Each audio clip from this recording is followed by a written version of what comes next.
Hey guys, welcome back to What the Fat. Today we have on an incredible guest, a good friend of another one that you've heard on the podcast. He's introducing me to all these incredible people. You guys know Josh Perry. But today I'm going to be talking with an incredible athlete. I spent the last 30 minutes watching some of the videos and I'm like, I didn't even know the body could go that way and you could do that in the air. But today I have with me on What the Fat, Todd Meyn. Welcome to the show, brother. Yeah, thanks for having me. The body doesn't always end up in the right direction. It might be a broken bone sometimes, but Oh you man, get that. yeah, I know it. I was watching a lot of your videos, and one of the things, your background's incredible, and I want you to tell people about that. And the one video that sticks out to me the most is I saw you do it. I think it was the world's first double front flip tail whip, and I saw you you were practicing falling, and then you're like, I'm not leaving practice until I get up and get this done, and then you crushed it, and it was like this huge accomplishment. That was incredible, man. Yeah, thanks a lot. That's definitely one of the top three highlights of my career. So thanks for bringing that up. Oh, for sure, man. So can you tell people a little bit about your background? I know you moved from Australia to the U.S. to pursue your path. Can you tell a little bit very early on in your life? So can you tell people a little bit about that? Yeah, so I was 10 years old, just like any kid riding around the neighborhood on a bike, jumping curbs and stuff. And I was riding past the skate park one day with my dad, and I was like, "Oh, Dad, can I do a jump?" And I did a jump, and it was the best feeling ever. I thought I went 10 feet high. It was probably only, a centimeter, half a foot. But yeah, I fell in love, and from that day onwards, I pretty much lived down the skate park.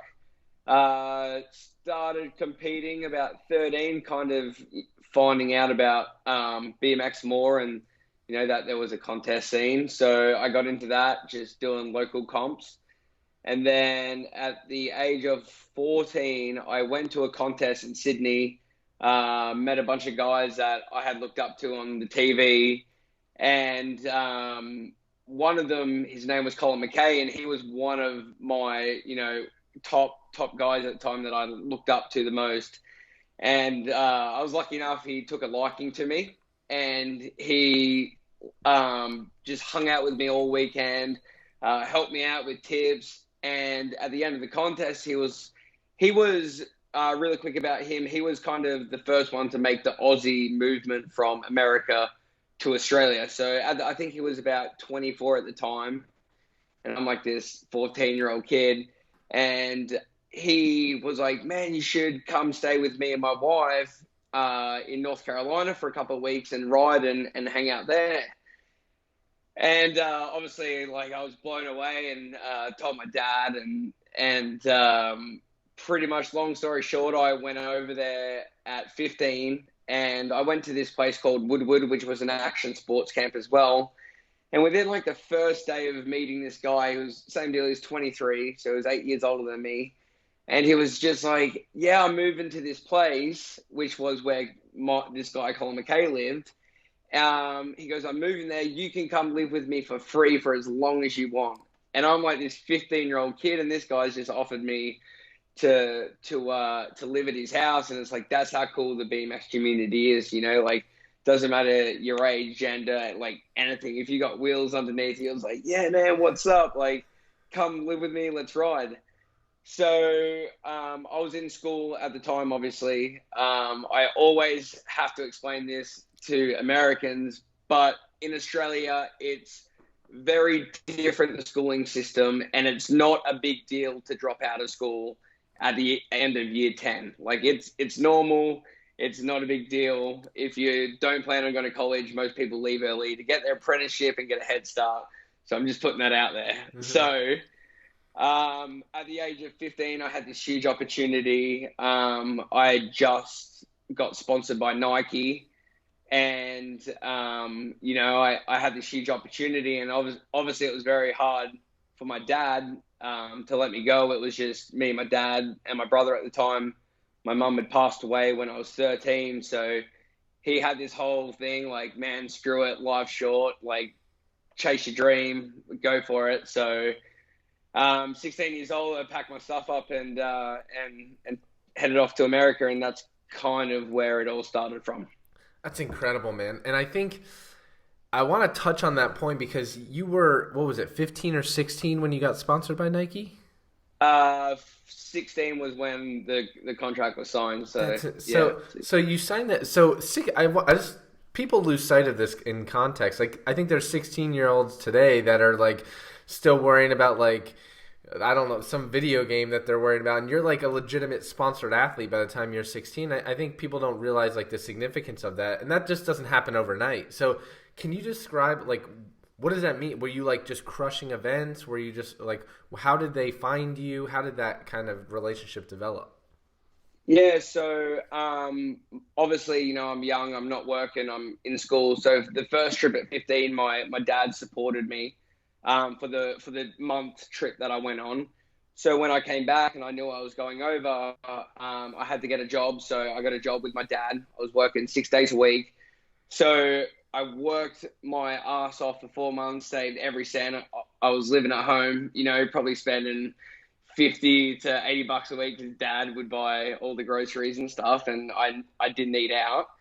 And I would save everything. And then the season would normally be from about April to September, October.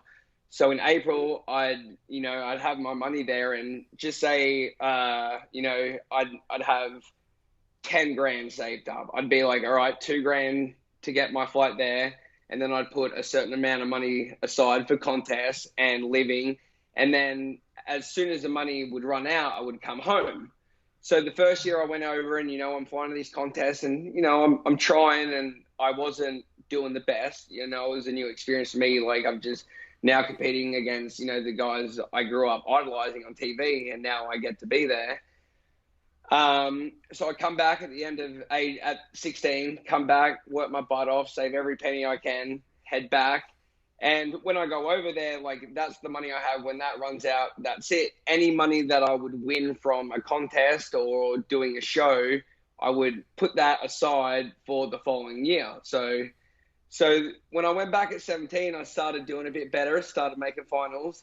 So when I come back, I had a little bit of money there and I was like, all right, cool. So I went back to work at 18, worked my butt off, went back, started doing better with contests, getting a little bit more money. And then I was at the point where I was coming home and I had enough money to where I didn't have to go work a job. But there was that time where I was like, well, you can never have too much and more contests, more opportunities, no more place I could fly. So I worked and I was, still 19, working, saving every cent I could to, have every experience and opportunity that, arose. And then at 2021 is when the Nitro Circus life began.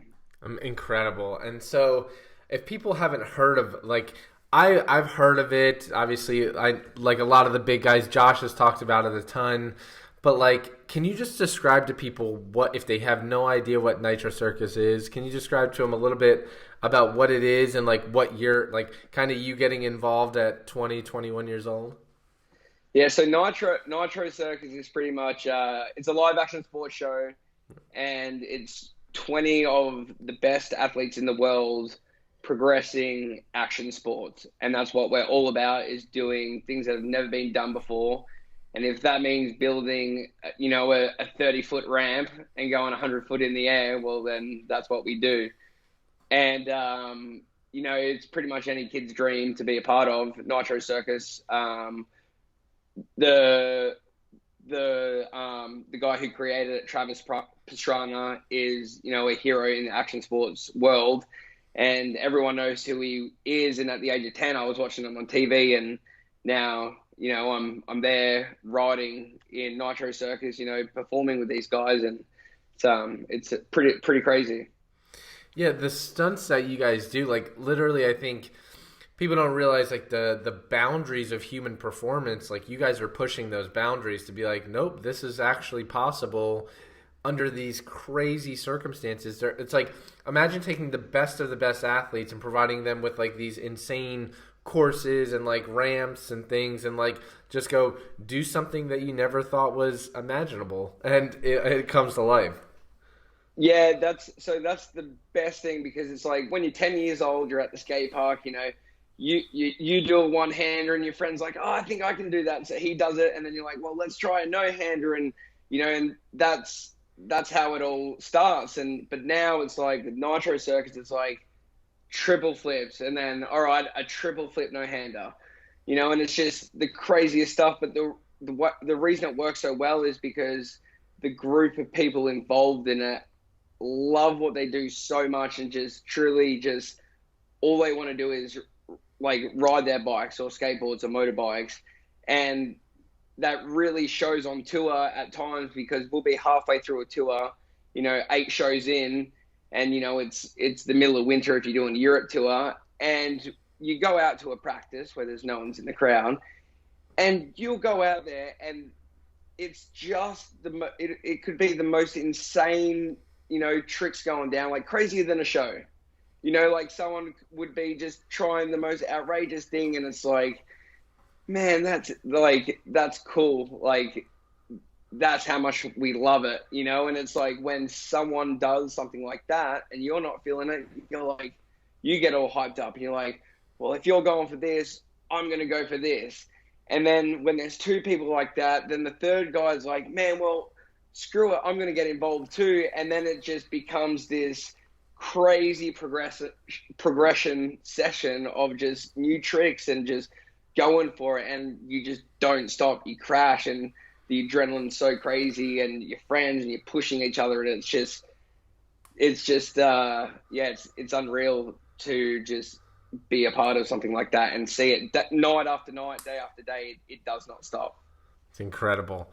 What's the best like trick that you've seen done ever, like in your life?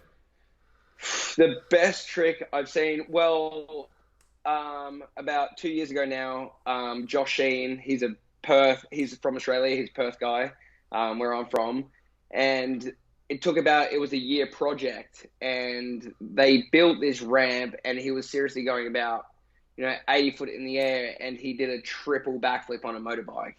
And it was literally like, so they practiced to airbags, and they had these crazy setups to where it was all safe at the start, to practice. And then when it came time to do it, there's one go, so they move all the airbags, move everything out, and it's just this big dirt landing with wood. And he literally had one go. He was either going to land it or he was going to die. And I swear to God, that's not like emphasizing it. That's like, go check it out on YouTube, triple backflip FMX bike. And it's like, he was either going to land it or he was going to die. Like, that's what I see when I watch that video. Wow. That's literally talk about risking it all. And it's like you said, it's for the love of the sport. Like, it's for the love of the adrenaline, everything that's going on. I'm definitely going to go check that out as soon as we're done here. But you've sustained some injuries. Obviously, like you do all of these crazy things, and I think one time you snapped your sternum. Can you talk a little bit about like that injury and kind of what happened to you there? Yeah, so it was like my 4th show into Nitro Circus. Like, I just got on Nitro, and it was 4th show in, and it was just a practice day. We're just at the skate park, and in my head I was like, one more. So the rule of action sports is you never say one more. I said one more. I did this trick where I spin around 2 times with the bike, and the handlebars spin around as well. My feet came off, the bike landed, I landed on top of the bike, snapped my sternum, and completely in half, centimeter away from my heart, and ended up with a plate and 4 screws in there. Wow. And so how did your career change after that? Like obviously you had to take some downtime, but like, were you super worried about doing tricks like that again? Did you have to take an extended period of time off? What was that like? No, I never have really been like that with injuries. My first major injury, I was 16. I broke my leg and ankle. I didn't know much about, the health and fitness then. and I was in bed and I gained a bunch of weight, and that changed my life because that's when I got super into my health and fitness. But the worst thing about injuries is the first thing that comes to my mind when I'm like, I think it's broken, is what am I going to miss out on? Like what trips are coming up on, what shows are coming up on, like that's the first thing that comes to my mind. And with Nitro, that's my favorite thing. Like I've been a part of it for 7 years, and it never every day is just as exciting as the day before, and it's full on. It's amazing because it's the mindset of like an athlete. Like even when I talk with Josh, like how many times he hit his head, you broke your leg, you break your sternum in half, and it's like the thought of like, oh, it's time for me to give this up. Like never really, you're like, no, it's what I love to do. Like you always get back on the bike, and I think it's difficult for people who aren't like athletes or people who don't have that same mindset in like business or whatever they're doing to understand like, no, like when you fall down, it doesn't matter the injury. Like I get back up and I figure out how to keep going. So I love that mindset. Thanks. Very, very cool. So you talked a little bit about health and fitness. I want to jump into that. So you said you gained a bunch of weight, but then like nutrition and exercise started becoming a priority because you're like, hey, I need to be in shape in order to really maximize what I'm trying to do here. So can you talk a little bit about some of the stuff that you started doing or why you started focusing on that? Yeah, so I was in bed and I was in America and I was eating mac and cheese and hot dogs every day.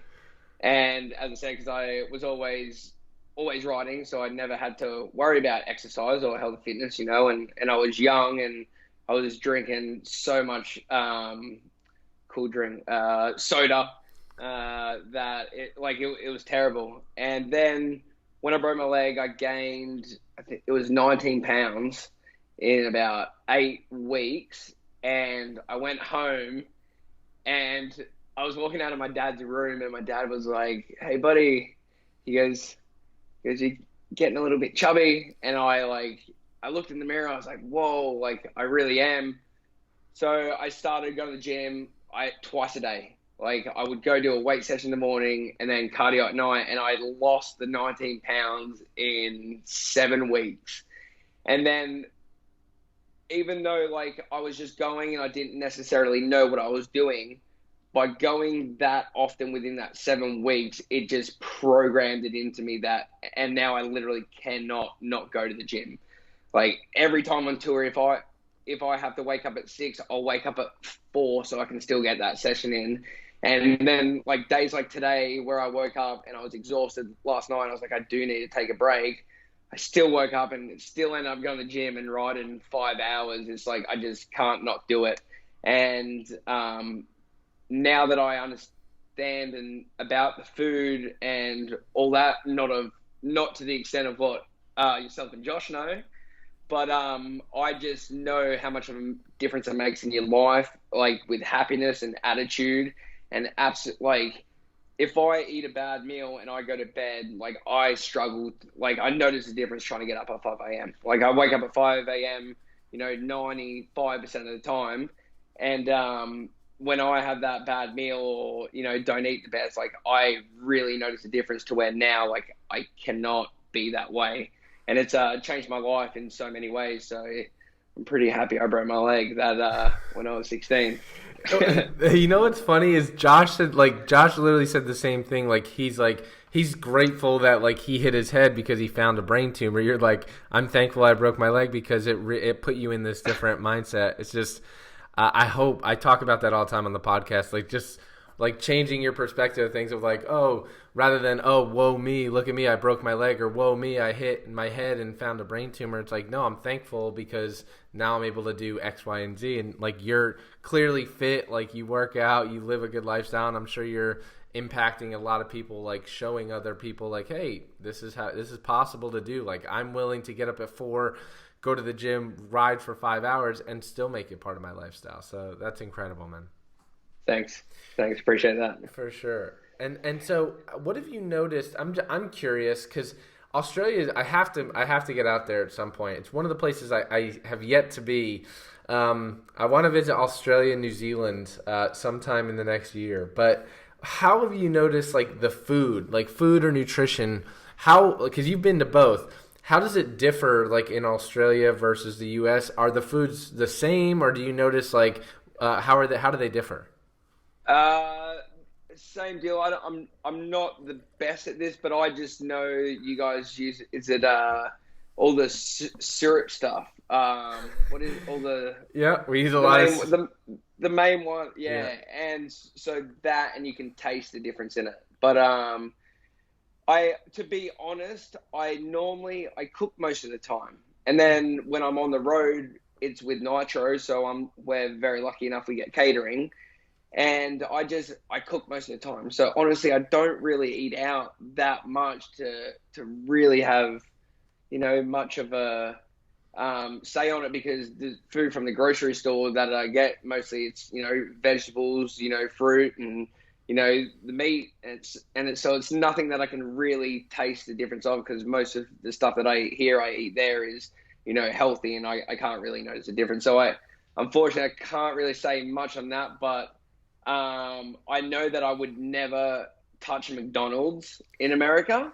But but in Australia, like, it's definitely like, if I'm that hungry and I feel like I deserve it, I'll go get McDonald's, but I would not touch it in the USA, not at all. I've heard that. Like, I can't explain it. It's so different, and it just does. Yeah. If McDonald's is bad enough as it is. Yeah. So when you have like one from one country and one from the other country, and you can notice how bad one is to the other, then you're like, oh man, that must be really bad. That's so true. I forget. You're right, because I've heard that before. Like, some people talk about McDonald's. Like, in some places, it's like a delicacy. Like, you sit down. It's not like in the U.S. It's like people look at it as like the worst of the worst. Like, and then in some places they like legitimately have sit down meals there. So that's interesting. I will go. I haven't been to McDonald's probably in like 3 years, but yeah, when I come to Australia, I'll have to step inside one and see what it's like. Yeah, you have to do it once. You have to do. We have literally there's gourmet burgers here. So like, you get to make your own gourmet burgers. Like, it's not even the normal beef that comes, like, even though it's probably not even beef in the burgers, but like, there's like a different gourmet beef that you can buy with like different kinds of breads. Like, it's legit here in Australia. That's insane. That's insane. Now, what have you noticed with like other, say, Nitro athletes or just BMX in general? Do they pay attention? Are you starting to see them more dial in like their exercise nutrition, or do most of them still just like eat whatever, do whatever? What have you seen? Definitely more so now that we're older. I'm 27 now, but as I said, I've been so into it since I was 17, and now we're at the age to where people are noticing bodies changing and not healing as quick, and aches and pains. And I always, growing up, I was like, oh, I've never experienced that anyway. I don't really see the difference. But now that I am a little bit older, I am feeling a lot more difference with my body, and I know, as I said, how much of a difference it makes, and so are the other athletes in Nitro. And there's always been like a solid four of us that have always trained like every time we're on tour. But it's definitely now, you get on tour and people make a group chat like, gym, all right guys, like, we're going to the gym every day this tour, like, please invite me. So like a lot more people are getting into it, and they're finding now a lot more too how important it is. A lot of people before was like, oh, I'm just riding, I didn't need to do the gym, like, that's enough. But now people are doing things enough to where people are seeing results and what it's doing for the people riding the contest and on that professional level, that it's almost like, if you're at the top, you go to the gym, because those other little things make a big difference overall with your riding. For sure. Now, what would you, looking back, like, what advice now would you give a 16-year-old that was in your position? Like, what advice would you give them? Man, my main thing that I'm about, and I like money and kids wasting money on dumb stuff that doesn't matter. Like when I, even still now, like I'm so tight with my money because I'm like, all right, well, I can use it so I can go here and do this and like have this opportunity. And kids, when they're younger, they're like, I can't go here because I don't have the money to do this. And it's like, don't go out to eat and don't go out and party on the weekend or live at home or do that. And I've just done that my whole life. I found every possible way to get every cent because every cent counts. So then that's an extra plane ticket to go here. And when I was 16 and broke my leg with Nike, like I broke my leg right before I signed the contract with Nike, and I ended up didn't sign the contract because I was meant to sign it the next week. You know, like when you get better, you'll sign it. So it was seriously like 16 weeks later, and you know I was talking and I hadn't really heard much, and there was a contest and I was broken still, and I was like, I used my own money, I think like whatever it was, $600-700 to Florida, you know, just to go talk to the Nike guy face to face. Like I could have emailed him, but like I've always been like face to face with people, you know, making the connection, and I flew there, and the week later I got the contract, you know, and it's like I've just always done absolutely everything to, you know, have another opportunity or get more experience in a way that I know that's going to better my life and, you know, make myself a better person and learn from the experience that I've been given. I love that, man. And I'm the same exact way. Like I will take the time, take the money, and would much rather have a meeting in person than like even on a phone, because like the face to face is so impactful. So that's incredible. Yeah. You did that even then. You were like, you know what, screw this. I'm going to save everything up. I'm going to go there, and luckily it turned out like great. And I think hopefully more people recognize that. Thanks, man. And it's the same thing now. Like it's even worse now that like adults are just as bad as like the kids. It's like, you know, like if you're not happy, like save your money and do it to like try and do something to make you happy, like work towards something. Because my thing is, if you're working towards something, you're progressing towards something. That's what I believe happiness is. If you're working towards something and gaining more experience and knowledge and doing something you love to do, well, that's what you love to do. So instead of, you know, people going out to eat or doing that, and I know to do it, like people want to do it and that's fine, but you know, like I just truly believe saving your money and invest it in doing the things that you love, even if it's not going to make you something at the start or anything, because it's there and it's going to help you then find out what you might love to do. Right. And I think, to your point, I think a lot of people those are the people that complain the most. They're complaining, oh, I wish I would have got paid more. Oh, I wish I got this. But then they're the ones that are going out wasting money on stupid stuff that, like, you don't really need. You really don't need a new car. You really don't need, like, that extra new bed inside of your house just for some reason. Like, but those people then are the ones that complain, like, oh, I don't have time to go travel with my family or go do this and be able to see this. It's like, no, well, make small sacrifices and understand, like, don't get the stuff that you really don't need if you really want to make those memories or be able to experience those opportunities. It's very simple. It's very simple. And it's like the baller on a budget thing. Like, you know, growing up, like I was going to all these contests and whatnot, but I wouldn't be going out. Like I couldn't go out. Not that I couldn't, but I would prefer to save my money to go other places. But I would never go out to eat, and I would always go to the grocery store to get stuff, and I would always find the cheapest way, and I would always bus to places instead of taxis or Ubers, and I would always fly on the cheapest airline and, you know, only take this amount of luggage so I didn't have to pay. And it's just, you got to do all these little things. And you got to, like, I enjoy doing that. And I'm lucky enough now that I didn't really know what I was doing when I was younger. But now that I'm looking back, now that I know, that's why I was lucky enough to get to where I am. And I figure if I can do the same thing then for my BMX career, then I can, if I use that same blueprint with the next stage of my life, well, then fingers crossed it should all work out. I love it, brother. I love it. And I want to switch gears and talk a little bit about more of that side, because I see, like, even in the background, I see it, and I want to talk. So you started a company called DD Airbags. Can you tell me a little bit more about that? I'm interested.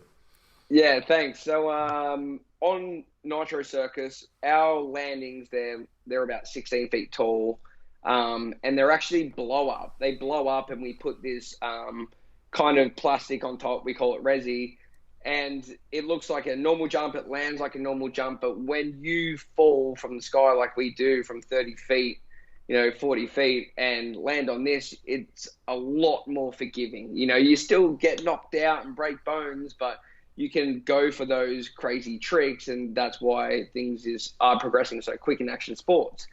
But no one's like really done it for the littler kind of ramps. So I've gone out and made my own kind of airbags, affordable ones, so the younger kids can ride them and learn new tricks and progress as well. Because normally it's foam pits, but they're kind of hard. You got to build a foam pit ramp, or it's a lot of money to build the foam pit, and you can't move them around. But the airbags is something that's come in over the last couple of years, and it's new in the sport, and it's that's what is making progression at the moment in action sports get to the level that it's at. So it's kind of cool to make something for the industry that I'm in, and it's to help people progress, with what I love to do. Well, congrats, man. That's awesome, and I think you're solving a problem that you saw within your own field. It's not like you're going out trying to sell like cell phones. Like you're doing something that's in your field, and you're like, there was a gap where people were using these foam pits, but like, what if I want to go to this park and then this park? Like, that's awesome, man. Congratulations. That's a really cool idea. Thanks. I appreciate that. For sure. And you also do some work. Is it with a nonprofit called Dismantle? They're all about is they get a bunch of old bikes and they do programs with kids. So they're like 10-week programs. Twice a week they go to the school or the YMCA or wherever these kids are. The kids get 2 bikes and they pull them apart, clean them up, put some new parts on them, paint them, and put them back together. And they get to give one away to someone that they care about, and then they get to keep one for themselves. And it's super cool. And I just got a call from the local school from one of my friend's mom, and she was like, "Oh, would you like to do this?" And I was like, "I'd love to." So that's super cool to be a part of that. I actually, unfortunately, been super busy the last few months, so I haven't been able to be a part of that. But super cool. They let me come in and out as I please. I love that, man. It's cool how you're like kind of like you have your passion for riding, which is what you do. Then you have like your business side, which you're helping like especially young riders who are getting started and helping progress the sport. And then you have this whole nonprofit arm that's like, cool, you're helping with them, trying to like give back and give people the opportunity to get on a bike because it's made such a difference in your life. Like that's really cool. Cheers. Really cool, man. Now, one of the things you seem to have like, and I know anyone that's a friend with Josh is like this, but you have a unique perspective. What's your motto? Like, what's your saying? What's your like go-to of how you continue to keep that perspective?